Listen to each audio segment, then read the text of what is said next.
Today, two Democrats in Congress, Ted Lieu of California, Kathleen Rice in New York, wrote to the FBI calling for a criminal investigation into Trump's call to Georgia's Secretary of State. And one of them, Congressman Ted Lieu, joins me now. Congressman, why'd you write the letter? Do you think this is criminal? Absolutely. If you look at what Donald Trump did, for approximately an hour, he threatened and berated the Georgia Secretary of State to commit election fraud. That is illegal under both federal and state law. 52 U.S. Code Section 2511 says that you cannot knowingly and willingly essentially attempt election fraud. That's what he did. And under Georgia state law, you cannot solicit election fraud. So it's very clear to me that these were illegal acts. What is the feeling among you and your colleagues about what to do about this? It is, to my mind, I don't know if it is a technical criminal violation, though I think there's a obviously colorable case there is. But if this isn't criminal in some deeper sense, then nothing is, right? The president's plotting the overthrow of the rightfully elected government of the United States.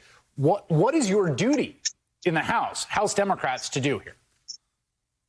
So the House has three types of actions. We could certainly try impeaching him again, because I think this is also impeachable conduct. But the purpose of impeachment is to remove the president, and the American people already decided to fire him. We could also make a criminal referral, which is what Congresswoman Kathleen Rice and I did to the FBI. Or we could do something like censure, which is to record for historical purposes the congressional disapproval of the treasonous behavior of the president. And that's something that members of Congress are exploring. Hakeem Jeffries, your colleague, he is high up in House leadership, I think the fourth or fifth ranking member in House leadership. This is what he had to say. I want to get your reaction to it with respect to Donald Trump and what to do about his behavior. Take a listen. With respect to what has currently taken place, I have not viewed the transcript. We're not looking backward. We're looking forward to the inauguration of Joe Biden on January 20th.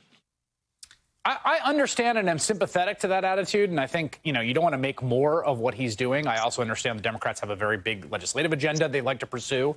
But it also seems to me if there is not penalty for this behavior, which will continue and intensify, I think, in the coming weeks, what does that mean for the future of the American democratic project? You're absolutely right, Chris. That's one reason Congresswoman Rice and I did that letter, because Donald Trump is still president for the next 16 days. He's delusional. He's potentially quite dangerous.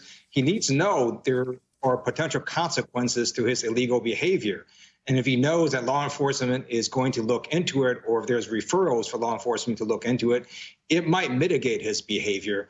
And at the end of the day, no one's above the law, not the president and not any former president.